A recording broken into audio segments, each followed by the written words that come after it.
This is Adam Watson, And Robert Diaz. and you're listening to the Darkslinger Mafia podcast. So, Ghost Assassin, where are you on that? That was very 60 minutes of you, right there. Should I try to bring it down like Walter Cronkite? No, it was good. Leave it like that. Ghost Assassin, where am I currently at? I just got the colors for the covers to number 1 and 3 this morning from Cecilia de la Cruz. They turned out fantastic. All I have left to do now on the first issue is finalizing the graphic design for the front cover, designing the back cover, interiors of the front covers, and any ads that may go into the book. So it is probably 90% complete at this point, because I'd say all that doesn't take up more than about 10% of the overall work of designing the book. So the first issue is that far along. The second issue, I have the cover done, and I have the first story, because that one is cut into two different stories. Are you going to have a part 1 and part 2? No, it is actually 2 different stories in the Ghost Assassin universe. Basically, I only needed 14 pages to tell the first story. In the second story, I needed the exact same amount, 14 pages. So it's 2 14-page stories in a 32-page book. So in total, 28 pages of story, which is actually more than what you get from like Marvel or DC, I might point out. I like that. Everybody likes a little extra. Yeah, with Marvel and DC, you standardly only get like 20 to 22 pages of story because of all the ads. Of course, they have advertisers, and they have a lot of advertisers. Yeah, I've had advertisers in the past, but not nearly as many or paying nearly as much. Too many ads inside a comic just takes up too much space, and I don't want to see one every time I flip a page. Yeah, and when I see ads in them, I much prefer to see ads for other comics, be they in-house ads or like when you do an ad swap with another independent publisher. So there's just something about flipping a comic page and seeing like a actual real Lexus staring at you from the right-hand side that is kind of jarring in a weird way. Yeah, it doesn't belong. Right. But anyway, the second story in issue number 2, which is the revision of Origin, needs to be colored still. And then the third issue, the pencils are completely done for the cover and all the interior artwork. It just needs coloring and then lettering and all the finishes to graphic design. Are you planning to release them all at the same time? No. What I'm doing is running a Kickstarter to get the funding together to do a large run of issue number 1. And what my hope is that I may go over the goal, and if I do, the money that I overfund will be used to finish production on issue number 2. And if I overfund by enough, get issue number 2 into print as well. It would be a pretty big goal to get all 3 issues done by one Kickstarter, but may not be out of the realm a possibility to get 2 issues. So basically the plan is after I get it funded and I have enough money for a large offset print run, I'm going to pitch it to Diamond to carry in their distribution system. That'd be cool to get into them. Yeah. Well, again, you were in there. No, I've never been in Diamond. You tried? I tried with Principalities. They didn't like it because the inking, which I still say is absolutely ridiculous. That was it. And they didn't think the pace of the story was on point. Man, what do they know? I don't know. But as I'm about to pitch to them, I guess I should say a lot. Why Smart. not? But I'm also planning on getting Ghost Assassin on the Comixology and pretty much any of the digital comics apps that'll take me, and I do have a plan for newsstand distribution at some point. Newsstand distribution, but that'll take more money to do. Like old school corner newsstand distribution? Well, in the US there aren't a lot of old school corner newsstands. They still exist in the UK from what I hear. Never been there, so I'd have to ask Paul if that's true or not. That's what I think when you say newsstand. So what do you mean by that? Okay, good point, because some of the people listening may not know what newsstand means. So in comics, they're outside of graphic novels anyway, when we're talking about stapled together, 32-page generally. They're 32 pages. Comics, there are two different distribution models that are basically the accepted distribution models. There is the direct market, which is what services all the comic shops and online retailers. So that's Diamond, and pretty much just Diamond. There used to be a few other distributors, but they all either folded at some point or got bought out by Diamond. And why have a rival when you can buy it? Well, yeah, that's true. If you can. Or if you just wait for them to go out of business. I don't know that Haven ever actually even managed to take any of the market from Diamond. But I was in Haven distribution for a brief period of time. What did you have in there? I had Ghost Assassin Prelude and Chronicles of Von Helsing issues number 1 and 2. And they were an absolute nightmare to deal with. How so? Well, like, I sent copies in for them to be reviewed, and they told me if I didn't hear back from them within 4 weeks to give them a call, right? So I called, and while I'm talking to the guy, he said, oh yeah, I saw those on a stack somewhere. Good organization skills. Right? So he, at that point, had me go ahead and send him a digital file of each, right? They agreed to carry them. I think in total, the books were there for about 6 months. When they folded, they ended up cutting me a check for issues that had sold. In the 6-month period, they never actually told me that I'd sold anything through their system, which maybe they sold in the last, like, the 6th month they were there. But standardly with most distributors, they send you a month-to-month report update of some sort. Update, report, something of that sort that kind of tells you where you're sitting with sales. So when they folded, they actually folded having lost around 20 of my books. So fell off the back of a truck. Apparently, well, if he couldn't find the submission in one of his piles, then, you know, maybe they were sitting in a pile somewhere. But it all ended up okay, as they cut me a check for the product that they lost. So, you know, that turned out all right. But they were a bit of a nightmare to deal with just because they were so unorganized. But anyway, newsstand distribution, what that is a much older model of distribution that comics always used to be available by, which is like when you go to Safeway and you see the magazine racks. Oh, that's newsstand distribution that puts those. Old school. That's old school. That's what puts those on there. So like Barnes & Noble has their magazine section. Mm-hmm. That would be considered newsstand distribution. Basically, okay, any of the stores that have a distributor that aren't, you know, Diamond, not the direct market, they're not a comic specifically, is generally considered to be newsstand distribution. Now, I don't know if that'd be the case if it wasn't a newsstand distributor that was distributing it. So, you know, but there's book distributors that exist for the graphic novel market. So it's not just Diamond in the graphic novel and like omnibus and oversized hardcover, so on and so forth markets, but Diamond still distributes. I don't know if I'd say the vast majority of it, but they distribute a lot of it to libraries and bookstores like Barnes & Noble and so on and so forth. So getting back to your first issue that you're nearly done with, ready for print. Correct. You're going to launch a Kickstarter now? Yes. That's the plan. That's the plan. All right, talk about your Kickstarter. What's going to happen? Okay. Well, if I'm lucky, I'll have the Kickstarter going by the end of the month. And what it's going towards, because the book is fully complete, is going to be the print run for issue number 1. So that is what I'm looking to fund. Like I said, anything that I make that goes beyond the first issue will go into finishing off the second issue, printing it up, so on and so forth. For the incentives that I'm planning on doing, and I'm not sure if I'll be able to do all these or not, but I'm pretty confident that I can. List. It's a wish list, but it's a little bit more than that because I've already priced the majority of it, so on and so forth. I'm going to be doing a PDF of Ghost Assassin issue number 1 as, you know, as of course electronic download. How else would you get a PDF? That will be in the lowest tier. The next tier is going to be the actual physical edition of Ghost Assassin issue number 1. The tier that comes after that, I'm not sure if it'll come right after that or not. So I guess I shouldn't say the order of the tiers yet because I haven't figured that out exactly. But I'm going to be doing a t-shirt level.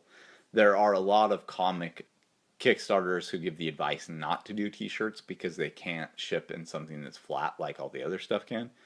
But shipping is a part of my day-to-day life since I'm a professional eBay seller. So I'm not afraid of shipping something that's a little bit bigger. And t-shirts did well enough for me in 3 of the Kickstarters that I offered them that I've decided to offer them again. They're a fun thing. They're a fun thing. People like them. It's practical, too. Right. So I'm going to be doing the t-shirt. And then I'm going to be doing a print, but whereas in the past I've done just a regular paper print that's been fairly thin, small poster really. In this one, I am actually going to be doing metal prints. Metal prints are awesome. Yeah, it's going to be printed on a thin piece of aluminum. So it's going to be pretty sweet. I want to wait until I have the 3 images prototyped on metal to decide which one I'm going to use for that. Things are going to show up a whole lot differently on metal than what they would on paper. So I want to see what they look like, make sure they look well before I decide which one of those I want to go with. And I've done sketchbooks with 3 of my other Kickstarters, which have been well received. But the thing is, I've done sketchbooks for Ghost Assassin before. And I don't like the idea of doing a variant cover, but I don't mind the idea of doing a variant issue. So for one of the tiers, I'm actually going to be offering all 3 of the first 3 issues of Ghost Assassin, so issues number 1, 2, and 3, in what I would call a raw form. So they're going to be black and white prior to the coloring. It's not just coloring that I've turned to black and white. It's actually going to be the penciled artwork that will still be lettered. So you'll still be able to read it as a comic if you'd like to read it and not just keep it as a collectible. That's cooler than turning it to black and white. Yes, I think so too.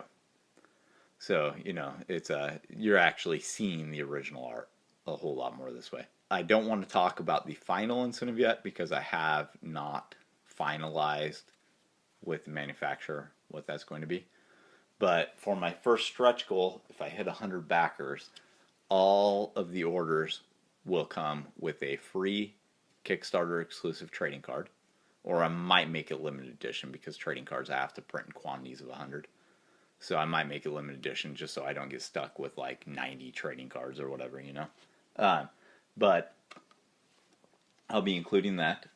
Once we hit the exact number that's needed to color Ghost Assassin issue number 2, everyone who is pledged will receive a free PDF of issue number 2. And then once it's hit the mark of what it would need to be printed, I'll activate a stretch goal so that you can add issue number 2 as well. That's cool. If people can get everything all in one, they'd love that. Right?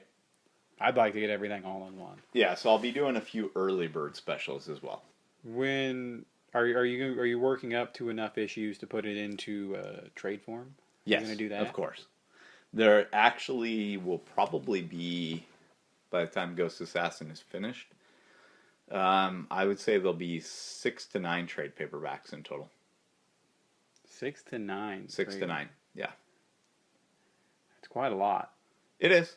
It's about the number that, Preacher went 9, Transmetropolitan. I think it's better to not go too many. You don't want to get into like a whole shit ton. Well, the story is a big story. No, I'm not saying that 6 to 9 is too many, but you get all these things, these books that go in a million different directions, and they're all just crazy and long, and I don't want to go out and buy 20 different things. So you're talking about Fables. There was 22 volumes. I'd consider buying it from what I've read of it. Fables looks amazing. Well, I don't know that I'll need that many volumes to tell the story in total, and it also depends on how long people want to purchase it, really and truly. But I have a rough idea of how the story is going to end, and it's just kind of getting there. It's going to be the process, right? Getting there is half the battle. Getting there is all the battle. No, the other half is finding someone to do the work for you. That's true. But that's part of getting there. If I don't find somebody to work on it.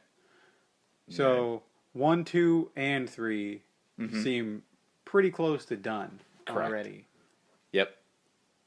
Where are you at on number 4? Have you even... Number 4 is written. Written. Artwork stage has not started. This second story in number 2, or is that just Are you taking it anywhere else? Or are you just telling the two different stories? Okay, so you're basically asking what the stories are about? Kind of, yeah. Is it gonna come back up later? Oh, yes. Yes. The backup tell origin that exists in issue number 2 Mm-hmm. is David's story, but it in ways is more his dad's. So this is a story that's actually about his parents when he was about 8 years old. So it's like telling how he became who he is. Yes, in ways. I don't want to give away too much, but Don't let me ask too many questions then. Avatar characters have always been kind of a weird thing. Do you know what I mean by Avatar characters? I do not. Okay, so like when Batman dies and Dick Grayson becomes Batman, there's now more than one person who's been Batman. Oh, and since okay. they can step into the shoes, he's became an Avatar character. Okay. They can be pretty silly at times though, because like, how many different versions of Wolverine are there? Couldn't even guess. I have no idea. I don't think it's like a whole ton, really and truly, but like Batman, there's a reason for him to exist, right?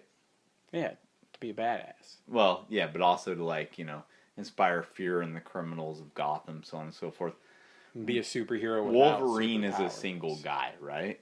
Like, why does his name need to continue if he dies?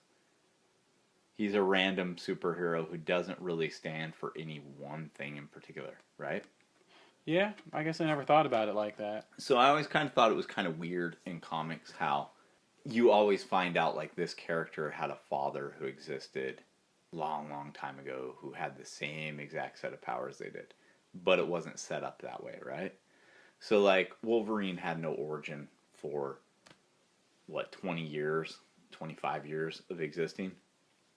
And then all of a sudden, they did the origin miniseries, which was a good enough miniseries.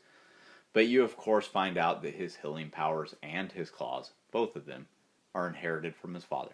They're exactly what his father had, right? I don't have as big of a problem with that when that's been the story all along.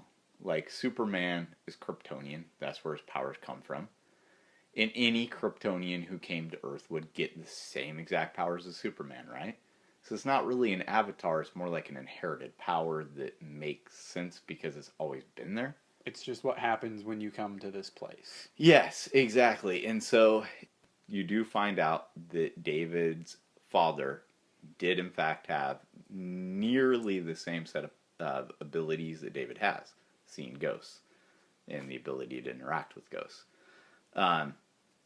There are subtle differences with the way his works versus the way David's worked.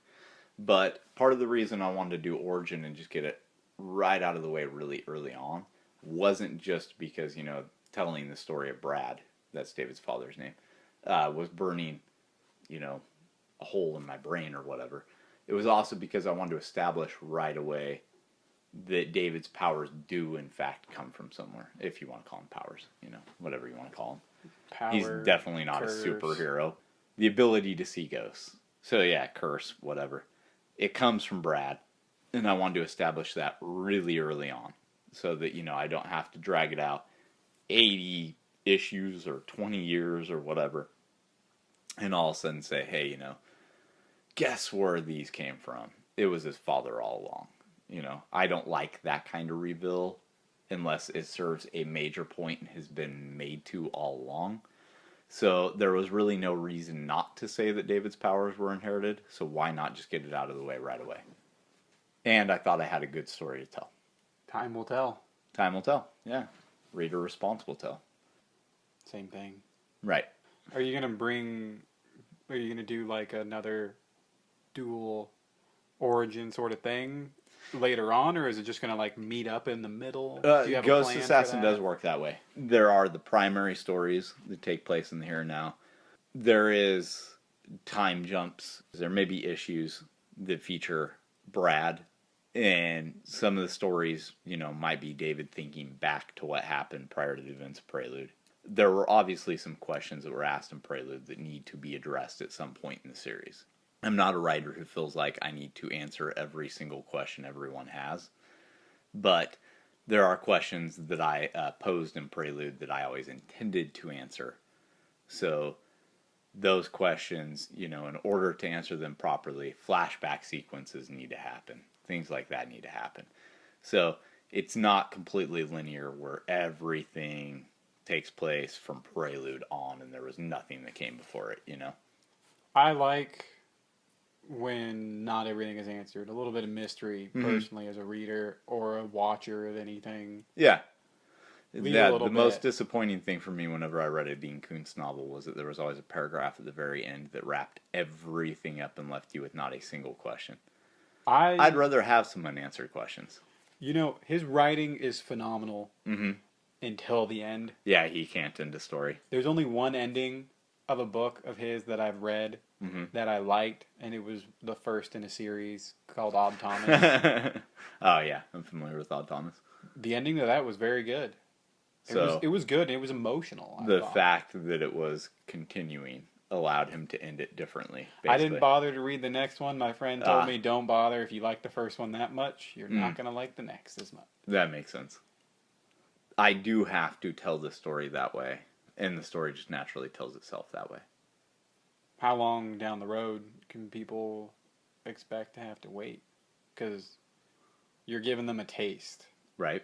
Wait for what, exactly? Wait for it to I believe that for every question you answer, you should ask at least 3 more. How long do they have to wait to learn more? How long do they have to wait to see another little piece? Well, that depends on which specific question you're talking about. The majority of the people who picked up Prelude, the question that always seems most prevalent is, why did David kill Todd? Because it's stated right there in that 10-page story. No, I have not. Not in the published work. In your own personal writings you have. Oh, yes. Yeah. I knew why David killed Todd a long time ago. I would think you had a reason behind it. Actually, when I first wrote Prelude, I did not. Really? Yeah, I just, I liked the whole dynamic of this one ghost always being at David's side, kind of having this ghost sidekick, so to speak. And as I'm writing it, not everything is as carefully plotted out as what people like to think. Sometimes it's just a writer winging things and something happens. And so as I'm writing it, David and Todd are kind of having this discussion, and I'm figuring out in my own head, oh yeah, these two have known each other for longer than just, a year or whatever, right? And then it's randomly kind of thrown in there that David is responsible for why Todd's now a ghost. So it's a question I delve into again in the 3rd issue, and then again in the 4th issue, and I reveal a tiny, tiny amount. The door is just barely kind of open so you can peek inside. You're one of but only enough to frustrate you. Well, a little frustration goes a long way, though. Right? In all walks of life. So the only person who knows why Todd died is Alan John Bennett. And you know why I told him? Because he can't remember. Cause I trusted him not to remember. I told him on one of the trips to Washington for a signing we were doing. And I asked him a month later if he remembered what I told him. Nope. All right, I'll cover the microphone. You just whisper it over. I could, but I'm not going to. I trust you to remember. That's probably smart. You have a new page up for Le Mime. For Le Mime? El Bovine Muerte. He's in there. Yeah, for El Bovine Muerte. You got me all confused. That's okay. Everybody seems to think that book's called Le Mime. So I know what it's called. I'm just thinking... he's became the main character, and he became that way rather quickly when I was writing the 1st issue. Because everybody loves him. He's funny. He's a little rascal. He also takes over the scripts when I'm writing them. Because he's meant to be the main character. Apparently. So you went a funny direction with it. Yes. Pro-smoking ad. Yes. How'd you come up with that? Okay, so this is not issue number 4. Issue number 4 is not launched yet. I like, with El Bovine Muerte, to do little things that kind of take rests in between the big stories. Just kind of fun things. And to date, El Bovine Muerte issue number 1.5 was actually supposed to be one of those, but it ended up being a part of the overall narrative. But, I've done the Christmas images and the 4th of July image and the St. Patrick's Day image where Le Mime was a leprechaun and, so on and so forth. That was a good one. And so I was thinking about like a short little 5 to 7 page story that I could do to do that, but I was also thinking about various ways that I could market El Bovine Muerte in terms of like animated commercials, so on and so forth.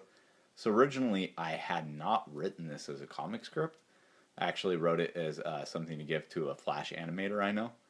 But it turns out to get it animated from her would have cost me about $10,000.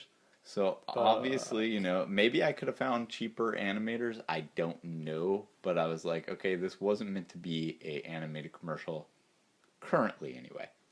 So as it came time to get El Bovine Muerte back up and going, because it had been on hiatus for a while, I started looking at the scripts that I had done and looked at this and thought, that might make a good little 5 to 7 page story if I revised the scripts that I did, animated breakdowns for and changed it into something that I had comic breakdowns for. So it ended up being 7 pages in total. And I got a very talented artist who I am newly working with, who I hope I'm pronouncing the name correctly, Gabriel Giovanni. I could be saying that incorrectly as I've not heard it said out loud yet, so apologies if I didn't say the name right. I had a piece done by this artist for the 4th of July this year. Did Le Mime as Uncle Sam. That was an excellent picture. That was excellent. So I had done a few pinups previously throughout this year, like the previously mentioned Leprechaun piece. And then I had posted a pinup by an artist I know, Jackson Taylor of Le Mime, that he did a few years ago. And a piece that was originally going to be the cover for issue number 4. But issue number 4 took on kind of a different life of its own and became a slightly different entity. So the piece Paul Johnson had originally done as the cover ended up being a pinup that I released a few weeks ago. So as of the recording of this, I just posted the first issue from the 7-page pro smoking commercial last week, and page number 2 will be posted this week.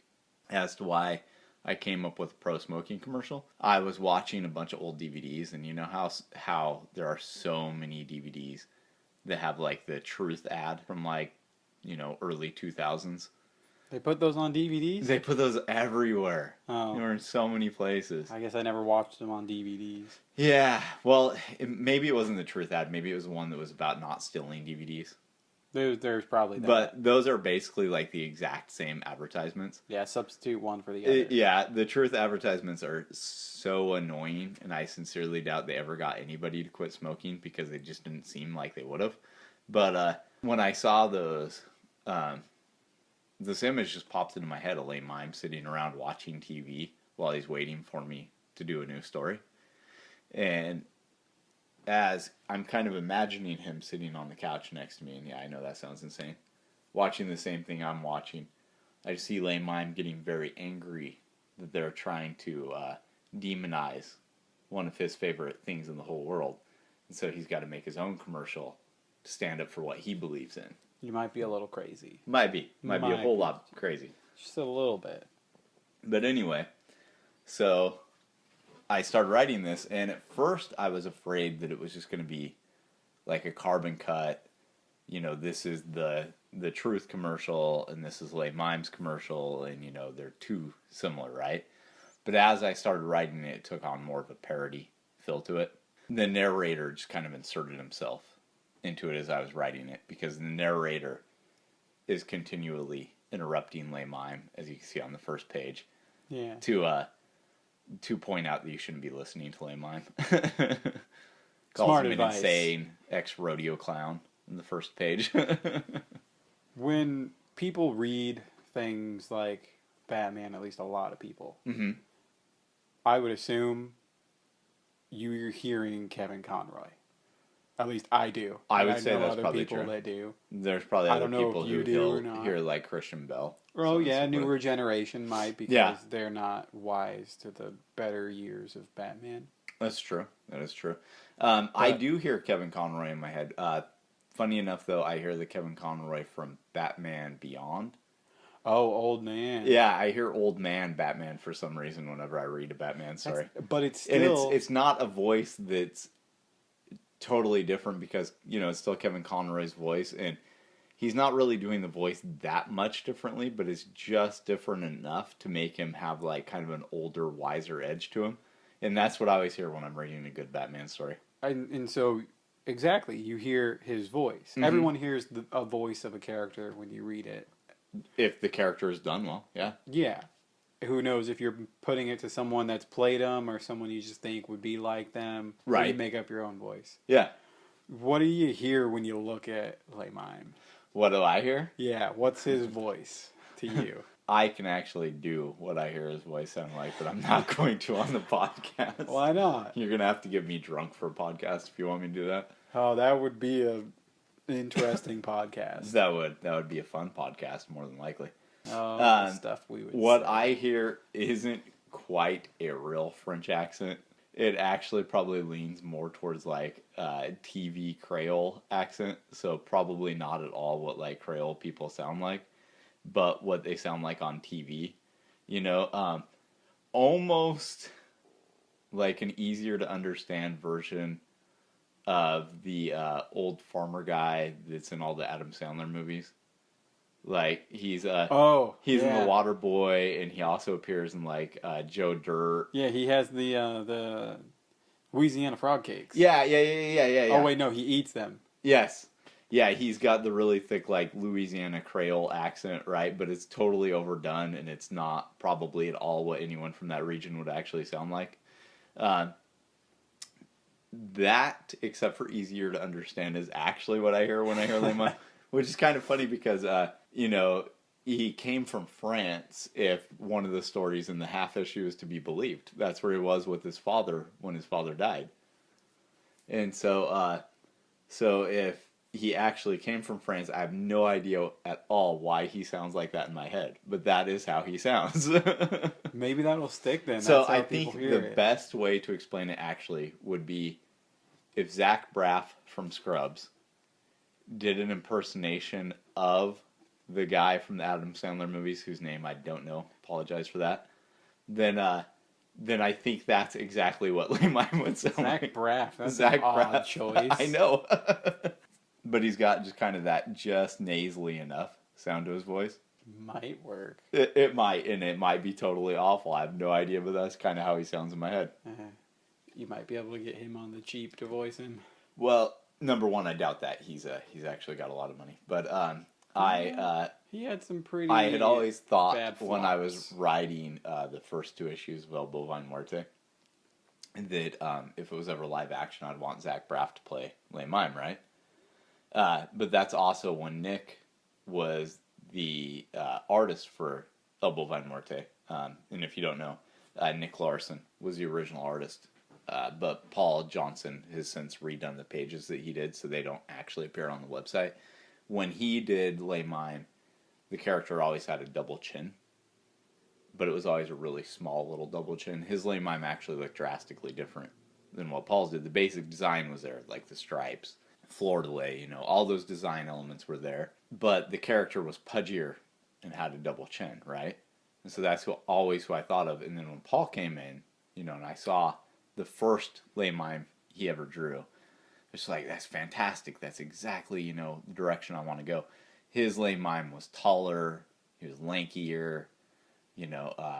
He actually commanded a little bit more of a regal presence because he wasn't short and chubby, and so I see this tall, very upright Le Mime with his wine glass and his cigarette, and then I go to a convention, I meet Doug Jones. Doug Jones. And ever since I met Doug Jones at the first convention I met him at, which was Raining Stars in Portland a few years back, he has been who I'd want to play Le Mime if there's ever a live action movie. So I think even if it ever ended up as something animated, which I think El Bovine Muerte would be much better animated than live action, I think I'd still want to try to get Doug to voice it, just because he's who I picture in my head when I picture Lame Mime in real life these days. If he was to try to do it based off his personality alone, he's way too nice for that. But Doug Jones can do weird. Oh, he can do weird. He can do weird severely well. So, Lame Mime, I don't know if he has to play him as a jerk or if he just has to play him as eccentric. I think you need both. Probably. He's the kind of guy that would have a squirting flower. I think that would be a little bit too juvenile. You think that too juvenile for him? Yeah. For Lame Mime? Yeah. Yeah. No, I guess because that's more of like one of the Joker's things. He'd be doing some sort of prank to people though. Oh, pranks, absolutely. Yeah. Yeah. He'd do pranks. The first issue, he actually stands behind the guards and mimes, and the doctors and mimes out what they're doing quite frequently. He does like to do that kind of thing. But a squirting flower, that almost does seem too nice. But he wouldn't be as mean as the Joker, who would have it filled with acid, Yeah, that's pretty brutal. But like, I don't know that a squirting flower would be enough fun for Lame Mime. He'd up the ante. Yeah, he'd up the ante. It'd have to be a really, really good prank, And he'd probably forget what he was doing halfway into it anyway. So, because he doesn't have a good attention span. That's one of like the hallmarks of his character. Actually, is he gets bored severely easily. So a couple months ago, you did the El Bovine Muerte Kickstarter for that issue. Was that an exclusive? No, that was not. No, Kickstarter sent me a message. When did I run the Chronicles von Helsing? When was it? Was it March? For the glasses? Yes. I think it was around springtime. Okay, I have not done a Kickstarter since Who Will Save the World. I needed to rebuild everything and make sure that things were properly in order before I ever tried that again. But I'd got a message from Kickstarter, and they were trying out this new thing. They wanted to do a special event that you just did 100 of one product, right? So you could have other things and still be included in it. So like, for the first one, I did a Chronicles von Helsing, 15 ounce. They're called mixing glasses, but it's pint glasses, basically what it is. A glass that features a black and white image, or not black and white, black and clear image of the skull from Chronicles von Helsing #1 on it. That was something I'd been wanting to turn into glassware for quite some time, and had previously spoken to Tony Morgan about it, and he was cool with the idea. He thought it sounded really neat. I got a hold of him, said, is it cool if I do this? Because, like I discussed in previous podcasts, you want to keep your artists in the loop about what you're going to do. Keep them happy, they'll keep you happy. Yeah. There might be times when something just slips. You thought you messaged somebody and you didn't or whatever, but keep in communication with your artists as best you can. Even if you think you're annoying them, they're probably going to want to know what's going on with their artwork. Back in March, I think it was, they were doing this, and it was, do 100 of one product, right? So I did a Kickstarter and did a limited of 100 for the Chronicles von Helsing glass. I didn't sell 100 of them through that, obviously, but I did meet my goal, so I was able to produce that. So about 2 weeks after I had ordered up the Chronicles glasses, I got a message from Kickstarter. First Kickstarter I did was a part of the Make 100 event, and the second time they were doing 1 week events. I think it was in April, but I'll have to check on that. Where each week had a different theme to it, and they wanted you to just run the campaign for 7 days, 1 week, right? It's incredibly difficult to do because momentum in 7 days, that's not a lot. But, I had a pretty small goal in mind, and I'd been wanting to print up copies of Bovine Muerte #1 into print editions for quite some time, but I didn't want to do them in a big offset way because, it's always been my plan for El Bovine Muerte, it'd be webcomic and trade paperback. If I did any print editions, I didn't want to be stuck with hundreds of copies because, you know, I'm planning on moving to trade paperback fairly shortly after the 4th issue hits. So they were doing these events, and I thought, you know, I have this issue that's ready to go. It's something that I don't want to produce a whole lot of. I just want to make enough copies that I can take it around to sell at some conventions, you know, so on and so forth. So I figured out the math on it, set the goal, and just barely hit the funding goal on that one. And I only hit the funding goal on that one because some of the backers were extra generous in how much they pledged. But all the same, I met the funding goal, and I was able to deliver on both of those Kickstarters before their expected arrival dates. So, you know, that was awesome. All in itself being able to do. Everybody appreciates being early. Oh, yeah. And it was just, it was simplistic to do because, you know, like I said, eBay is what I do for a living. So shipping secondhand to me. So the shipping involved with both of them was really easy. You know, it's super. And you thought about all the pricing that you had to do. Yeah, and I already had all the shipping material before I even had the items on order. And so all that was ready to go. All I had to do was just assemble it as soon as I got the products and get it out the door. So I was able to completely package and ship all the incentives for both of those on the same night that I received the products. So that was a very nice thing to be able to do. But there's nothing Kickstarter exclusive about either of those campaigns. So people could still pick up a copy if they wanted. Absolutely. Bovine Muerte issue number 1 and the Chronicles von Helsing glass are both available in our store. They're both available at any convention we do. If you happen to live in the Molalla, Oregon area, there's actually a few bars out here that are carrying the Chronicles von Helsing glass, which is pretty damn cool because how many other comic publishers do you know of that have got their stuff into a bar? Not many. Not many put things onto a glass like that unless you're someone massive. But it'd be cool to go down the road and, you know, someone pours you a beer and it's your glass. Right. What you from your book. Exactly. And comics are mixing with alcohol a little bit more frequently these days. Like, that actually was not an intentional pun, by the way. But Hellboy is coming out with its own cinnamon whiskey. That sounds awful. I like cinnamon whiskey, so it doesn't to me. Too sugary. But I want it just for the bottle. I don't care how it tastes. I bet they could do a cool bottle. Yeah, it's just, you know, it's a pretty simplistic Hellboy label. I think I saw it. Which it would be really cool if they did a limited edition that was right-handed Doom, like a distiller, you know?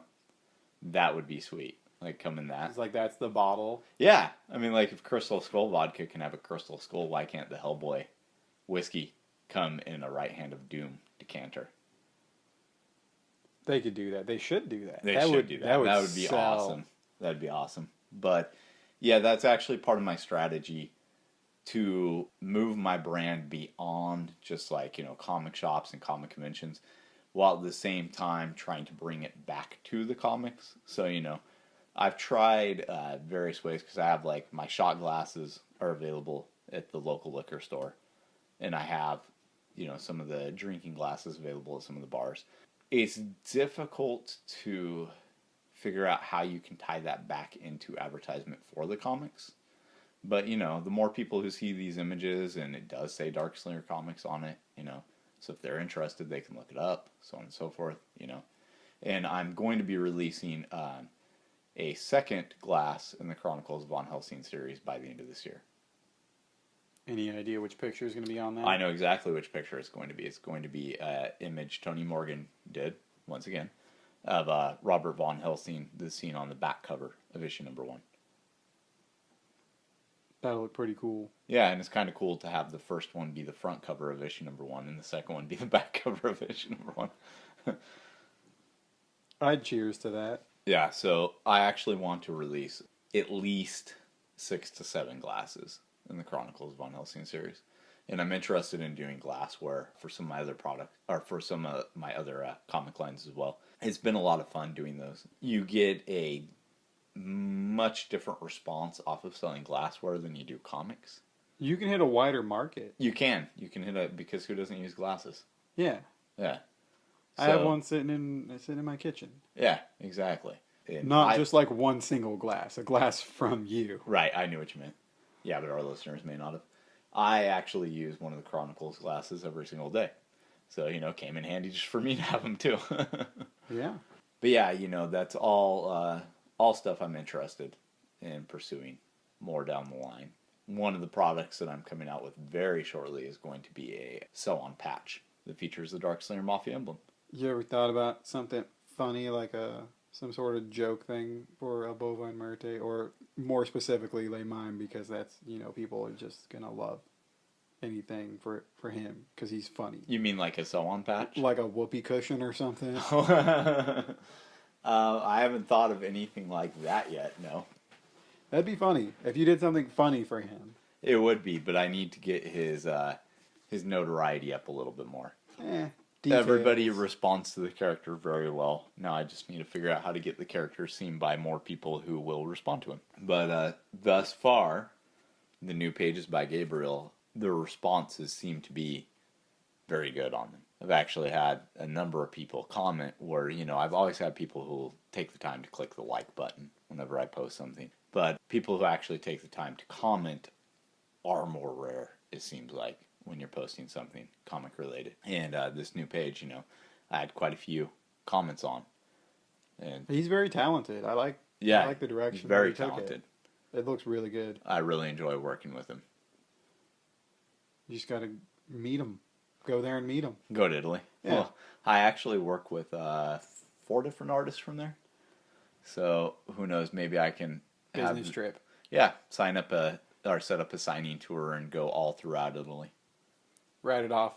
Business because expense. They probably live in completely different areas of Italy. Thank you for tuning in. Tune in next week to hear more about the Ghost Assassin Kickstarter, El Bovine Muerte, and hopefully some of the other Darkslinger properties. Tune in next week for more bullshitting about Adam's business. I'm Adam Watson. I'm Robert Diaz. Thank you for listening.